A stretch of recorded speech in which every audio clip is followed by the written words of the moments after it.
anyway, and we'll post this up so everybody can see it as a recording. Just to let you know what happened here is everything was working fine until I hit the start streaming button, and then both the microphone and the webcam died, and we couldn't get them to come back up again. We couldn't get them to be recognized by the computer, so we rebooted the computer and they were still not recognized.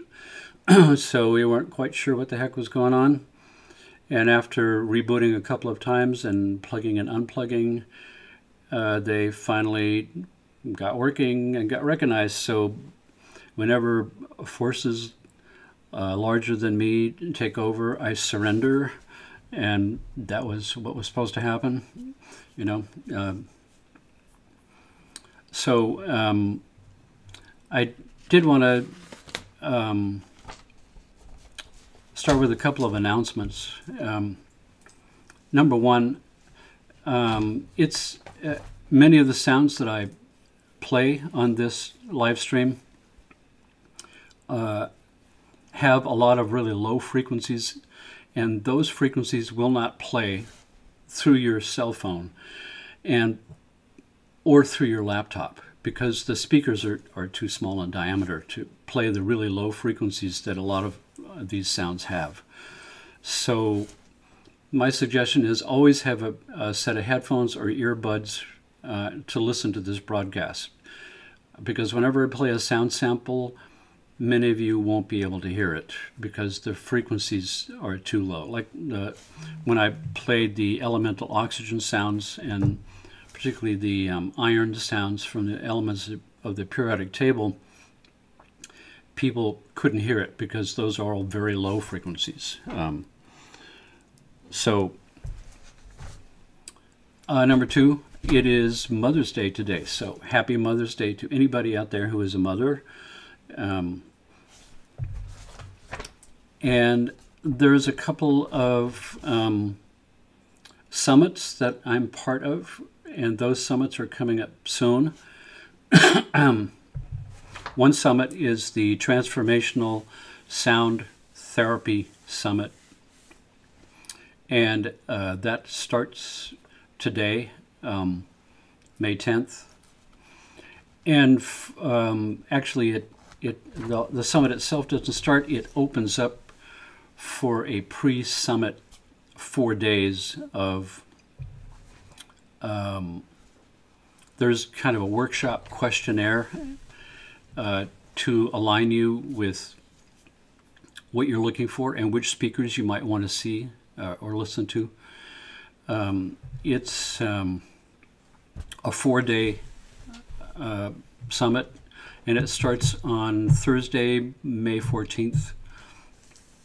That's when it goes live. There's 34 interviews. I'm one of those. The interviews are in 4 different categories: universal harmony, ancestral wisdom, therapeutic sounds. That category is the one that I'm in, and therapeutic voice.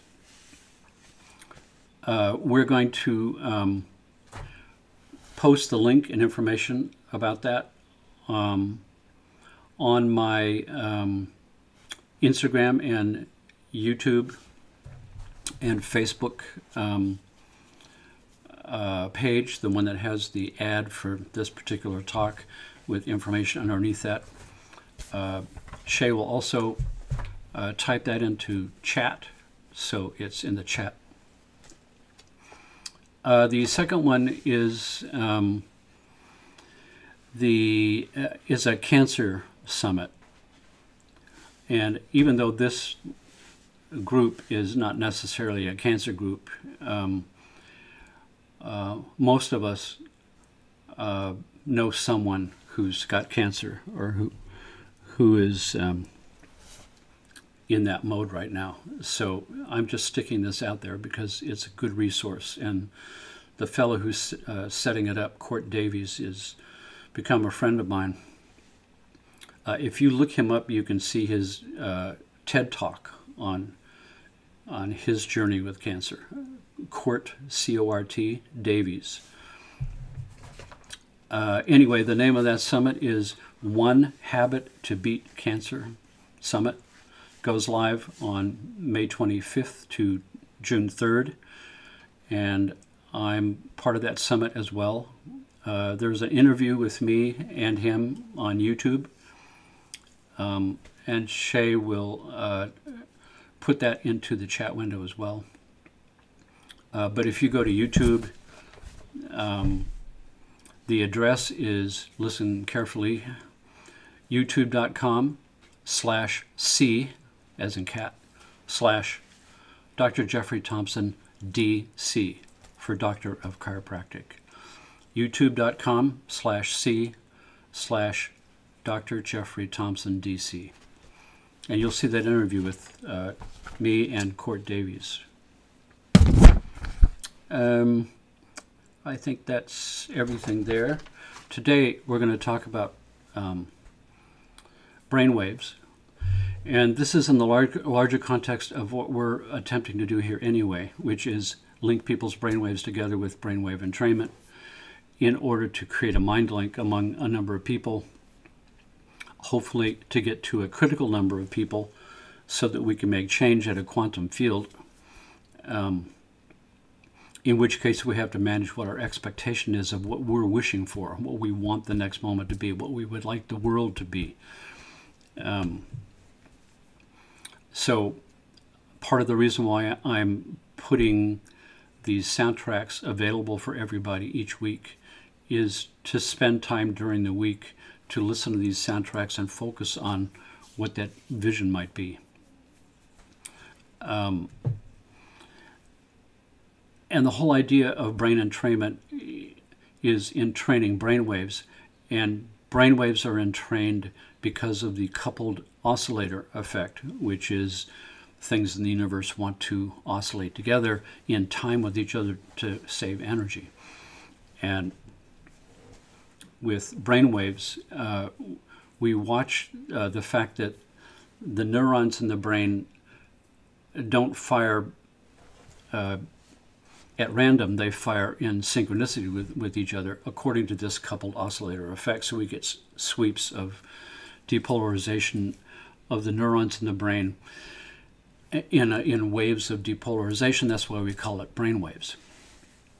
And there's some kind of interesting, crazy thing about the fact that this brainwave depolarization happens in certain speeds, and whatever speed it happens to be depolarizing at is associated closely with states of consciousness. So when we have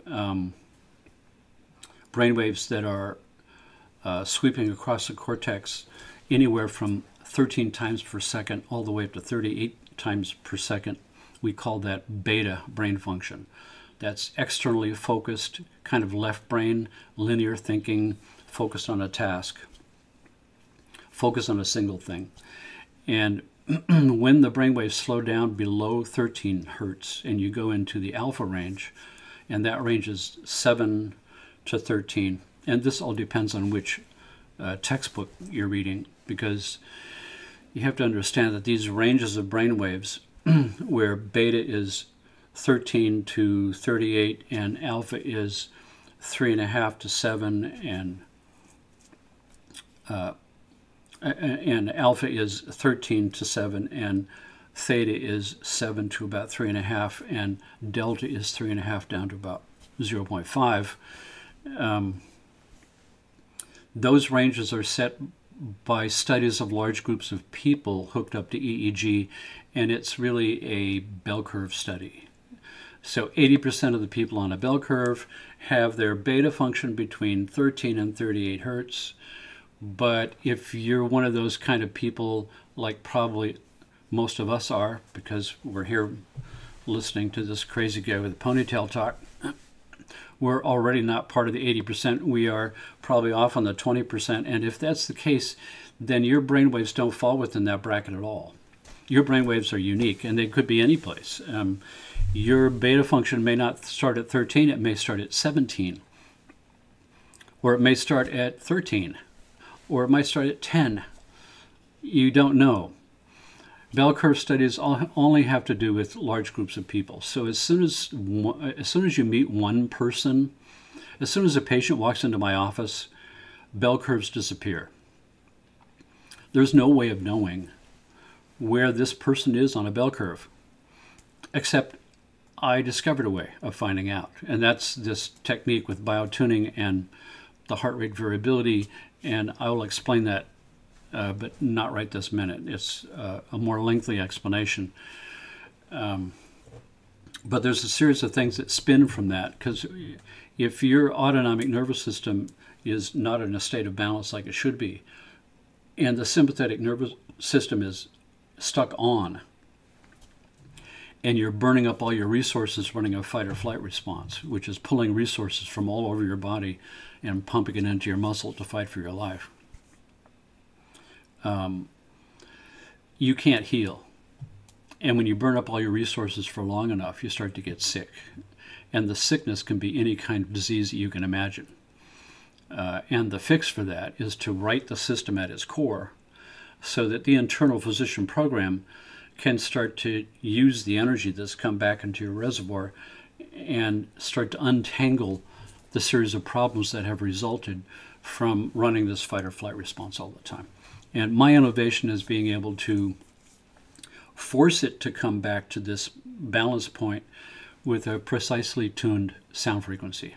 And once I have that sound frequency, it obeys the laws that we see in the physics of acoustics, where we have octave relationships and harmonic relationships, which forms chords that sound pleasing. An octave is double the frequency or 1/2. That means that and the same reason why we have the ability to ping a wine glass and listen to that note and then sing that note, and the wine glass will start to vibrate.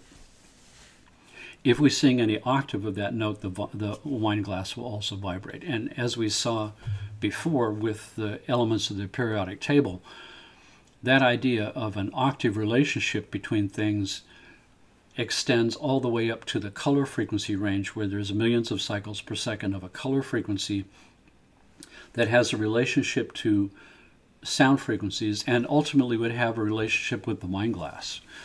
If I find the frequency that makes the wine glass vibrate and I raise it by 45 octaves into the color frequency range, and I do a little math to make the color frequency in the same ballpark as the sound frequency. Remember, we had to multiply the color frequency by the speed of light and convert it to meters before we could have apples to apples with color frequencies and sound.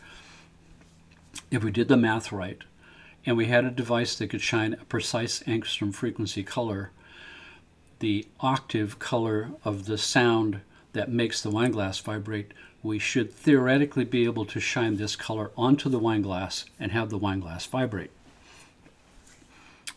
We know already that any octave of the tone for the wine glass will make the wine glass vibrate. It's just a matter of playing it out to infinity in both directions. So if we go the other direction, let's say that we have the frequency for the wine glass. Normally you ping the wine glass and listen to that note, and if we play an octave lower and an octave lower and an octave lower, pretty soon we've dropped off below the lowest range of human hearing at 20 hertz. But we still have numbers on our calculator. So if we're using a calculator to calculate these octaves, dividing the frequency in half and in half and in half, and we drop below 20 hertz, we still have a bunch of numbers that pop up. And those numbers now represent brainwave frequencies, states of consciousness in beta and alpha and theta and delta and epsilon and gamma and all the rest. So technically what it really means that if I could find the frequency for the wine glass and lower the octaves down and identify a brainwave frequency, let's say the brainwave frequency is someplace in theta, 5.31 hertz in theta.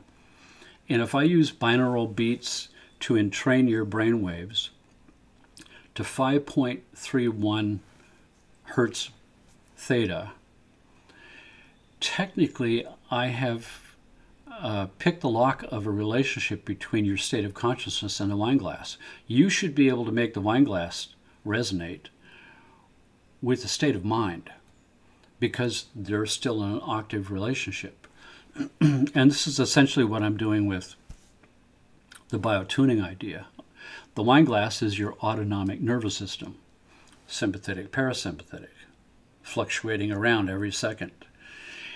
And it's stuck in the fight or flight mode. And I use a precise sound frequency to make homeostasis happen, zero stress in the system. I bring it back. And now this frequency and every octave of this frequency will work.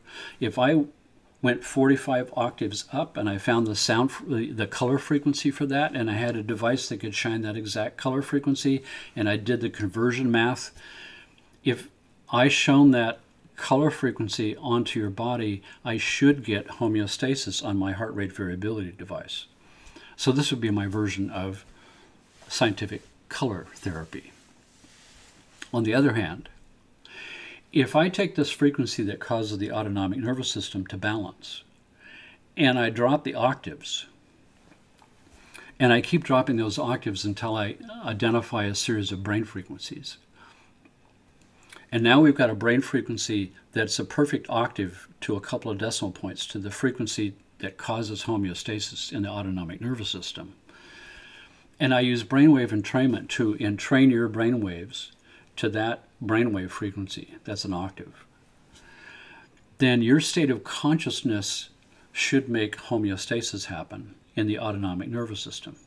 And that's exactly what happens. That is part of the process of biotuning, is finding a frequency that balances the autonomic nervous system, calculating the lower octaves of that, and identifying all the brain frequencies that are octaves of that in beta, alpha, theta, delta, epsilon, gamma. All of those will have a very specific frequency now. And every time I entrain your brainwaves to one of those frequencies, homeostasis happens in the autonomic nervous system, and I can measure it on my computer screen. So this means that I'm not using sound through a sound table to make the balance happen. I'm using a state of consciousness to do that. I'm orchestrating a state of consciousness that's already hardwired in your brain to pick the lock of a neural program that makes homeostasis happen for healing. And that means that if we align that with sleep research, where beta is awake out here in the world, alpha is a transition zone into sleep, theta is dreaming sleep, delta is physical recuperation sleep, where you're the most unconscious, most difficult to wake up. Epsilon is kind of a transition zone into metaphysical, physical. Default mode network is sense of self. We can talk a little bit more about that. Gamma is the binding frequency and the wireless connection on the brain. And then we've got these 100 hertz and 200 hertz, the hypergamma and lambda. All of those frequencies now have a calculated, precise frequency accurate to a couple of decimal points. And if we entrain you to any of those, homeostasis takes place, because we're picking the lock of a neural program for healing. So in sleep research, since alpha is an internalized holographic mental kind of activity, that's and then there's certain alpha frequency in there that is an octave of this tone. When we entrain to that, we pick the lock of a neural program in the brain to heal the mind. And if we pick the lock of the one in theta, we heal the emotions. And if we do it in delta, we heal the physical body. And I think that's what sleep is all about, is as the brainwaves slow down, say in alpha, and it hits this key frequency, it unlocks a certain program that causes homeostasis to start untangling the problems of my self-defeating belief systems, my mental stuff. Same thing with emotions in theta and physical body in delta. That means that we can also pick the lock of the specific frequency in epsilon, where we should be able to orchestrate and train you to be able to leave your body, to enhance your precognitive abilities, to pick the lock of the aha moment, spiritual revelation moment, the kind of things that people were reporting when I saw this epsilon brain activity show up on EEG with patients. We should be able to train that. As a matter of fact, when I was on the faculty of the California Institute for Human Science, we did a project like that. That project was another one of the mind-boggler things that happened to me. So I have a student who wants to do a project for credit. By the way, everybody wanted to do projects for my class. I had the most popular class because it was this weird stuff.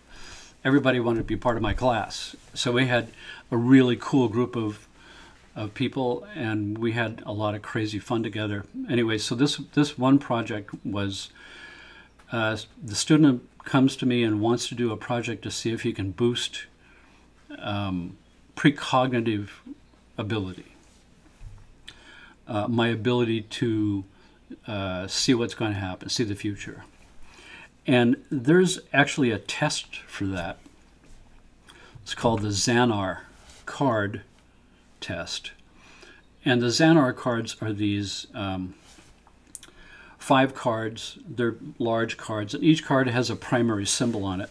A circle and a square and a triangle and some wavy lines, and you're probably familiar with those cards. And so the idea is that you have a tester and a testee, and the tester is going to shuffle these cards, and the testee is going to try to predict which card is going to end up on the top of the deck after the shuffle. So you lift the card up, and either you're right or wrong. And you do 100 trials of this, and you'll be wrong and right by chance, and wrong and right by chance. And so there should be a certain number of times that you get the card correct just from chance. And the statistics of chance are pretty well worked out in the scientific community, so they already know how many you should be getting right by chance. And if you get a significantly larger number correct than chance, something else might be going on. And one of the largest centers in the U.S. for doing this kind of research is Duke University in North Carolina. The problem with the Zanar card test is it's really impossible for a human being to do a random shuffle. So now we've got this variable in the research project because it's not a true random shuffle. So Duke University made this computer program which had a virtual Zanar card deck. And we got that program. And the program had the 5 Zanar cards at the bottom of the screen of this computer program with an animation of the shuffle. So you push the shuffle button, the virtual deck starts to shuffle. You push the stop button, it stops, and then you click on which one of these cards you think is at the top of the deck. And when you click it, the card pops up and it shows you whether you were right or wrong. And it scores you automatically. So you do 100 trials of this, 100 shuffles, and it then pops up these graphs to show you how you did. It shows the bell curve of, you know, how many times you should have gotten it correct. And then it shows the percentage above or below that. And so this was the project. The project is to take 3 groups of people, and group A, that group believes in psychic kind of ability, and they believe that they've got some level of psychic ability because they've had certain precognitive experiences or something, or they've got a good intuition. Group B is ambivalent. They may or may not believe. It doesn't really matter to them. They've never had any personal experiences, so They don't believe they've got a psychic ability, but they're not necessarily against the idea. Group C is the control group. So the next question was, he wanted to try to boost the ability, the precognitive ability, with brain entrainment. And I advised him to use epsilon, because that's what I was seeing with patients who exhibited the epsilon brain activity, the activity below delta, on my EEG. They were reporting precognitive experiences, out-of-the-body experiences, epiphany ideas. So precog was definitely one of those. So I said, let's make a soundtrack with epsilon brain entrainment. And we mixed the epsilon brain frequencies into NASA space sounds, which I haven't really described yet, but it's interactions of the solar wind and the ionosphere, and the ions resonate, and they resonate exactly within the range of human hearing, 20 to 20,000 hertz. And Voyager 1 and 2 took recordings of these and sent them back to Earth, and they sound pretty mind-blowing. So we took space sounds, built epsilon brain entrainment frequencies in there, and one other thing, a project that I was already doing, which was mathematically translating primal images into sound. Circle, square, triangle, things like that. So the most profound geometric image in geometry is the circle, and all of the math that's related to a circle and circumference and area of a circle. It's the value of pi, which is a forever number, never stops, 3.1416 blah blah blah. Actually it's 1.3415 point something something something. So I took my previous recording of a translation of the value of pi, and it's pretty simple. The value of pi is 3.1416, so we take 3.14 and we double it, 6.28, and double that and double that and double that until it's a tone above 20 hertz. And because everything runs on octaves, that tone directly relates to the value of pi. And if you listen to that tone, it does something to your deep unconscious mind. Some part of your unconscious mind that designed the universe and used pi to do it will recognize that. If we entrain you to the value of pi, 3.1416 is a brainwave frequency in delta. So if we set your binaural beats to 3.1416 and listen to that, something happens. So we made this crazy sound mix that lasted for 15 minutes, and we ran the three groups through the Duke University psychic testing program with the Xanar cards. Everybody did the 100 trials. Everybody got a bell curve study that showed how they did, how psychic you are. And then everybody listened to this 15-minute soundtrack with the epsilon entrainment with NASA space sounds and the circle, and then redid the psychic test on the computer screen. And when that was over, he came to me and he said, and I said, how did it go? And he said, well, it was odd and strange. First of all, Group A, who believed they had psychic ability, had their ability to correctly predict which card was going to come up, boosted by 273%, which is so far off statistics that you don't even need a bell curve to know that that is significant. So while I'm reeling from this one, he's going, yeah, but Group B was even more strange. Group B, who didn't believe they had psychic ability, did so unbelievably badly that it is beyond chance. There's no way that a person could do that badly unless they psychically knew what card was going to come up and intentionally did not choose it. They did minus 200% bad, which is impossible. Group C, which was the control group, no change. So, you know, we're jumping up and down going, wow, what does this mean? It's like, wow, we need a full-blown research. We need 1,000 people in this, and we need major funding. And then we sobered up and said, well, you know, it's like, boy, I think your chances are of getting funding for a project like this, that ain't going to happen. So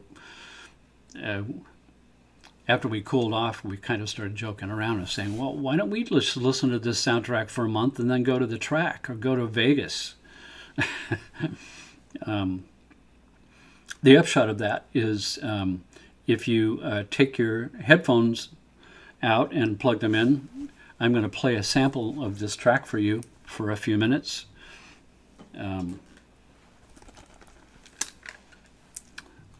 Let's see here.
Crazy, eh? That's one of the more crazy soundtracks that I've done.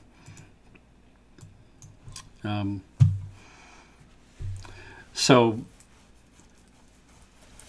with the idea that we can, and so I think that was the whole thing that was going on with my research and with what we were doing at the California Institute for Human Science, that we were not just, we were coming up with ideas like this, and then we were able to figure out ways of putting them to the test and measuring to see if something was real there, if you could actually get an effect from that. So the idea of being able to measure your ability to predict which card is going to come up is either there or it's not there. And if you're boosting that by 273%, then there's no doubt. And so for me, it was like, oh, I want to try this. So I hooked myself up to the computer program and with the Xander cards and ran myself through the 100 trials. And the experience is kind of like,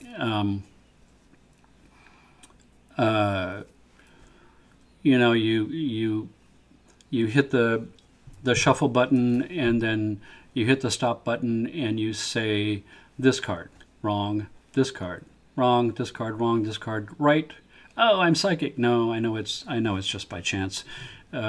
Wrong, wrong, right, wrong, wrong, wrong, wrong, right, wrong, wrong, wrong. Goosebumps.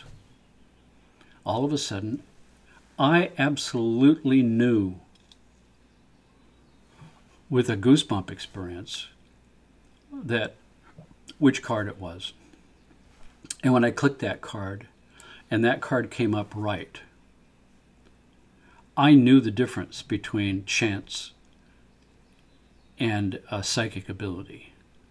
And that was a mind-boggler for me, because I had this technological measuring device that was showing me. And so now I'm excited. Now it's wrong, wrong, right. I know what that is. Wrong, wrong, right. I know what that is. Wrong, wrong, goosebumps. I know what that is. And when I click that card and that card comes up, I'm starting to learn something. I'm starting to learn what it feels like to access that part, that ability, instead of being blind to it.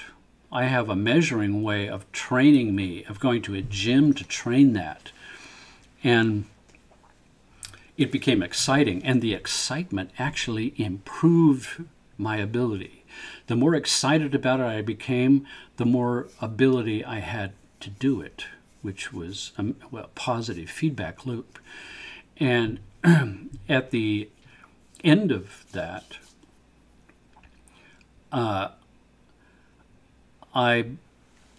listened to the soundtrack myself and then did another 100 trials. And now I could really see the difference. Now I could tell more and more goosebumps moments than the obvious, this is right, but I know it's chance. And then by the end of that, I was absolutely addicted. I wanted to spend the whole day doing this. I wanted to keep at it. And then my student reported to me that's what happened with all of the people in both groups. The people in Group B, some of them became Group A because they saw the results of this and they realized that this had magnified something. And actually, when we started thinking about this, we weren't actually amplifying psychic ability. We were amplifying belief systems, because Group A believed they had psychic ability, so it got boosted by 273%. Group B didn't believe they had it, so therefore they didn't have it to a fault by minus 200%. You know, so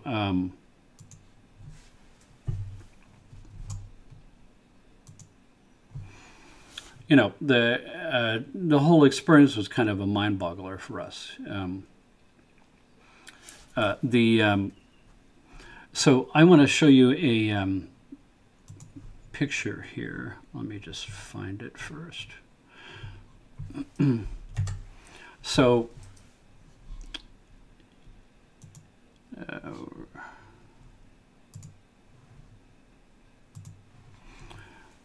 So here we have this is the results of brain mapping computers. So in the upper part you can see like a topographical map that's color-coded of different brain frequencies and where they show up in the cortex and what kind of brain frequencies are associated with normal and a hypnotic trance and a Kriya Yoga meditation up at the top, and then down an ayahuasca trip, a shamanic healing, and then a sexual orgasm. So you can see that various different kinds of things are happening in various portions of the brain, and different kind of brainwave frequencies are showing up with different types of states of consciousness. Down in the lower right is the mind mirror pattern. I described that one before. That was C. Maxwell Cade, the guy who had the first portable EEG device, showed 15 levels of brain activity from beta down to delta, and showed the right-left hemispheres. So you could see that the right hemisphere and the left hemisphere in this diagram, brain waves and consciousness, shows synchronicity between the right-left hemispheres and shows a maximized amplitudes in beta and in delta. The center one, called the awakened mind, where Maxwell Cade went around the world and hooked up all these meditators trying to find out what does enlightenment look like. And this relationship of beta, alpha, theta, delta, and once again the hemispheres are synchronized.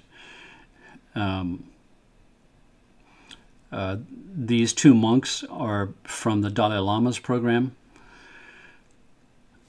The one at the top is an electromagnetic device that puts electromagnetic fields into the brain and generates electrical pulses in the brain. It was originally called the Shakti device, and then it went through a series of evolutions to this device, which can generate electrical pulses in certain parts of the brain and initiate mystical experiences. It's driven by sound. So instead of speakers playing sound, it's the electromagnetic signature of the sound coming through those little nodules on the head.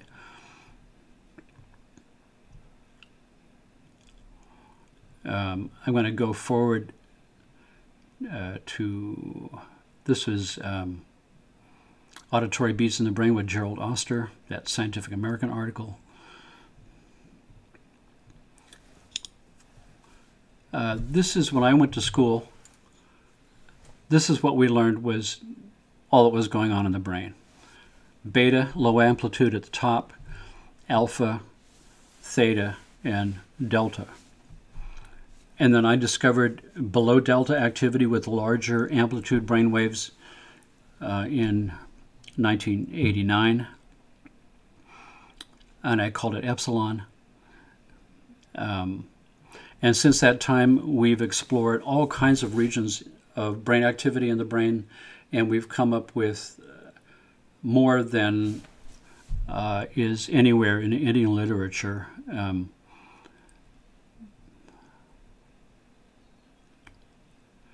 This is where they discovered gamma brain activity, and please excuse the horrible image.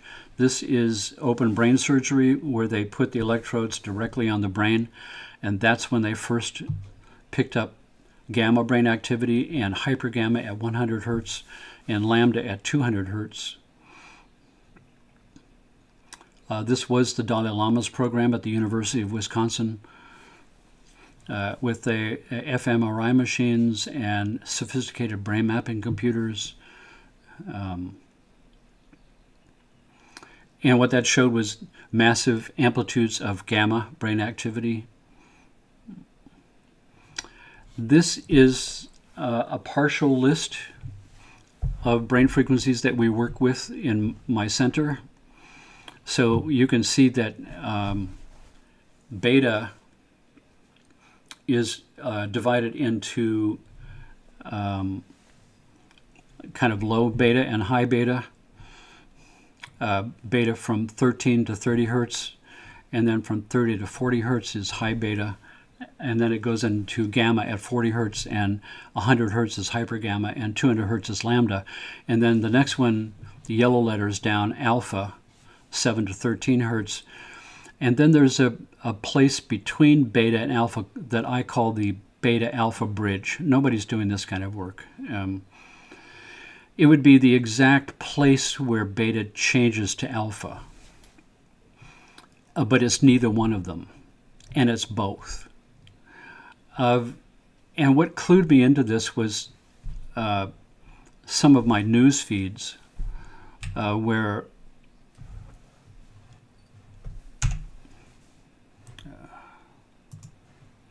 I was seeing, you know, the fact that news reports were coming in that were showing prodigy kids with extremely high IQ. You know, the kids who are graduating from Harvard when they're 12 years old with a PhD. Those kids seem to have something common in their brain waves, and that's a maximized brain activity between beta and alpha. It's the beta-alpha bridge. So if you think about it for a minute, beta is focused on a single thing, alpha is peripheral vision, where you're seeing kind of everything except not one thing. So the ability to see just one thing and then shift to see peripheral vision, it's extremely difficult to do both at the same time. Most people just can't do it. But it seems like high IQ people can do that, where you can focus on one thing and the peripheral vision all at the same time. And that's the beta-alpha bridge, which means what happens if we entrain people to this borderline state? And what it means is that you can increase that function, and you can increase IQ by doing that. So the ability to increase, say, IQ is pretty intense. If we, let me find that again.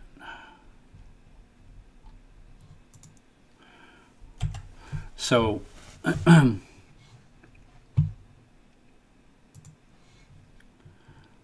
want to make sure.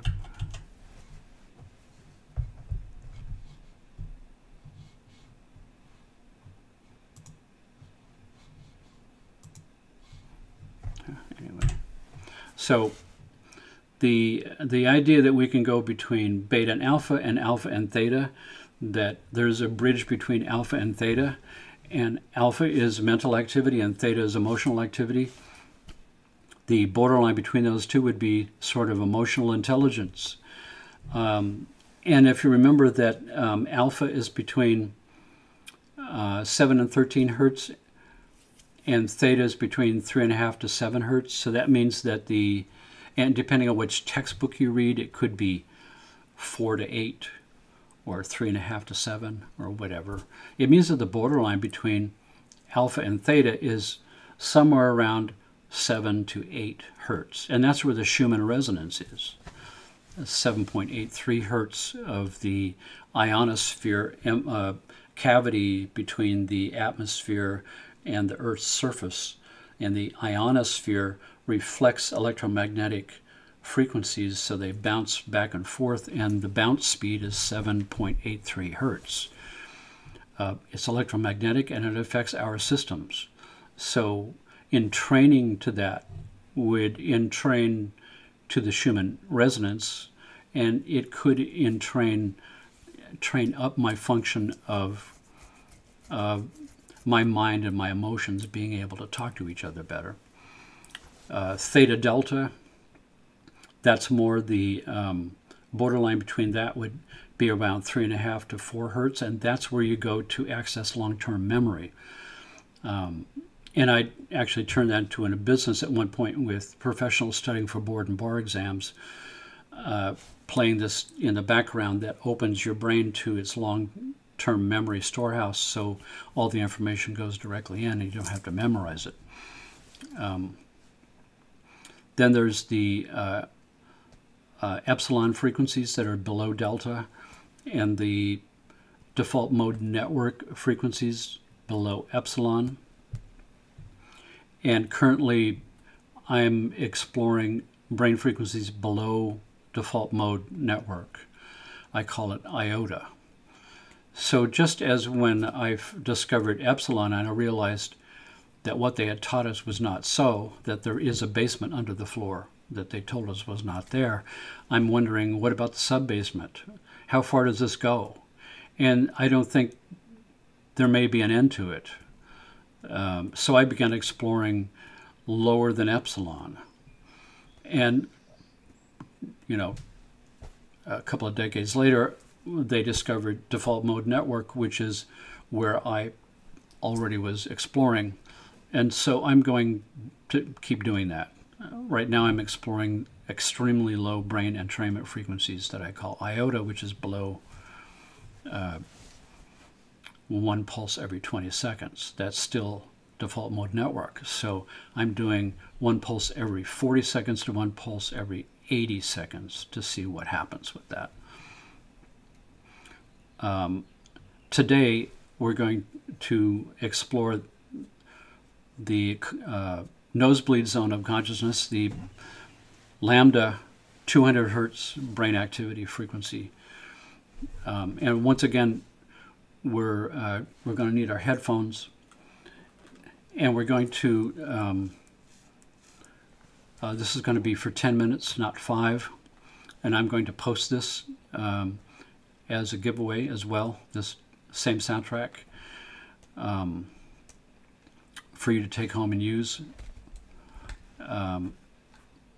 So one more time, just remember that the reason we're doing this is to link everybody's brainwaves to the same place at the same time, so that we can work on this idea of what kind of world do we want. For me, my vision is a more we're in this together world where we watch out for each other, and that's the function for us, pooling our money together to help each other out through what we call taxes, and we elect a quote government of people who represent us. That's why they're there. And that we reconnect ourselves to each other and to our environment, to our earth, to other living creatures, and to the cosmos in a symbiotic relationship, which is more like the indigenous people, our own ancestors, who we carry around in our DNA. Those memories are still there of that connection, the sacredness of everything. So with that, let's put our headphones on. This is going to be a 10-minute soundtrack in Lambda. Here we go.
Thank you all.